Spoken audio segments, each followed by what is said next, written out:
I was an FBI agent for 27.5 years. At the time of my retirement, I was the senior special agent in charge of the FBI Los Angeles Division. I have been qualified in the courts as an expert on cults and satanic ritual abuse.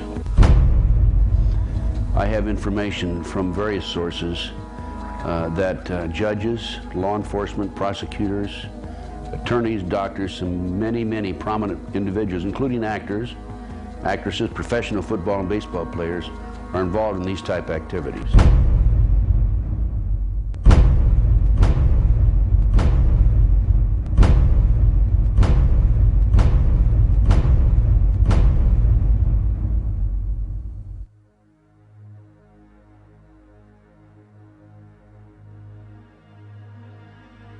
If you go back 225 or 30 years ago, you have what we call the Illuminati that was established in 1776.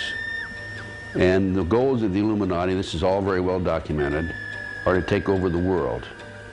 One of the best ways of taking over the world is to control people's minds and to take over a country through the control of the minds.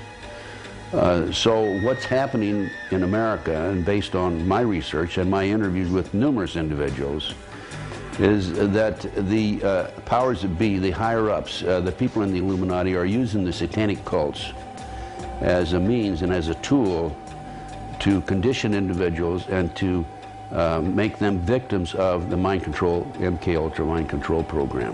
There's probably close to 4 million practicing Satanists in the United States alone, based on my intelligence information.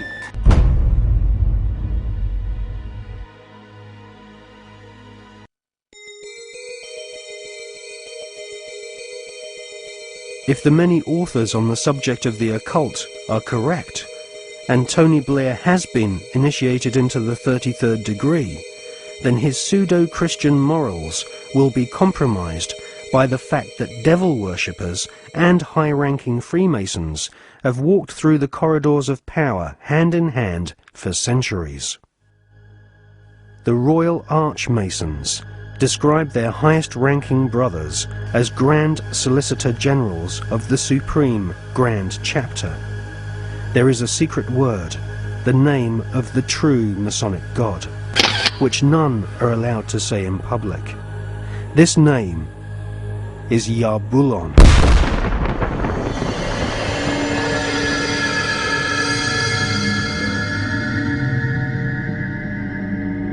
The Masonic God is not the same God of the Bible, which the Masons call Adonai.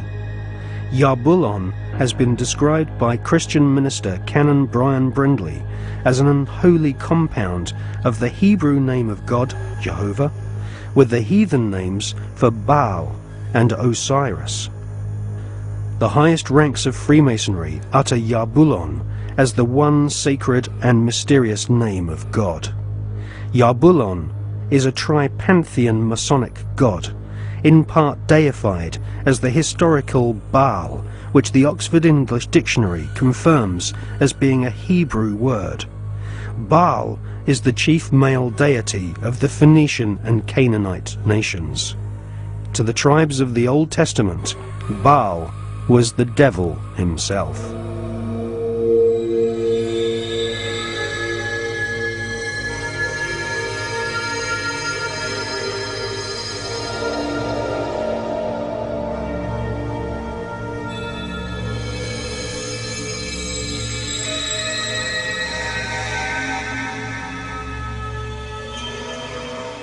Albert Pike is America's most celebrated Freemason.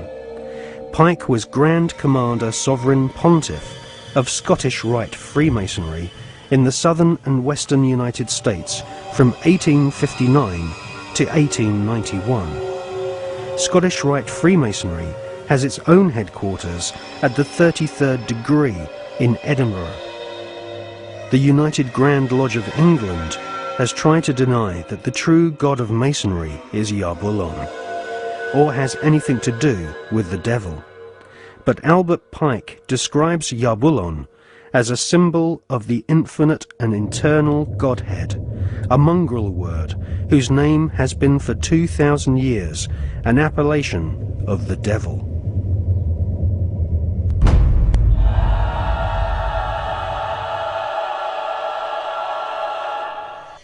On the 14th of July 1889, Albert Pike issued these instructions to 23 Scottish Rite Supreme Councils throughout the world. We worship a God, but it is the God that one adores without superstition. To you, Sovereign Grand Inspectors General, we say this, that you may repeat it to the brethren of the 30th, 31st, and 32nd degrees. The Masonic religion should be the Luciferian doctrine. Lucifer is God. The true and pure philosophical religion is the belief in Lucifer. So, Yarbulon is really an alternative name for the devil. The last syllable, on, is a code name for the ancient Egyptian god Osiris, who was the god of the dead. There can be no doubt that the Scottish Rite form of Freemasonry in America and Britain is controlled by high-ranking 33rd degree Masons who worship Satan or Lucifer as their god.